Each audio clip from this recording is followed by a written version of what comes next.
Welcome to Kenton Teaches. Enjoy the video. You start by creating and verifying your talk. To account, then sign in. Once done, open your website editor. You need admin HTML access because you'll paste code.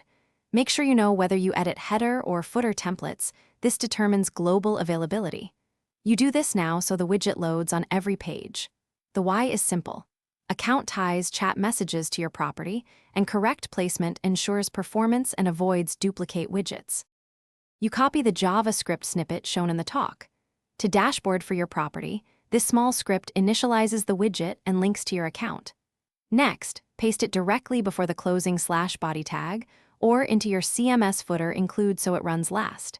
Save the file and, very important, clear site and browser caches to see changes. This sequence prevents conflicts and ensures the widget loads after core resources, improving stability and avoiding render blocking. You verify success by opening the site in a private window, the talk. To badge should appear. Once visible, configure agent profiles, offline messages, and automated triggers inside the dashboard so chat behaves as you expect.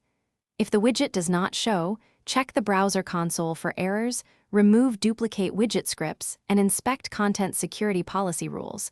These often block external scripts. Make sure the site's script caching isn't serving an old file. Clearing Thanks for watching. Please subscribe if this video was helpful.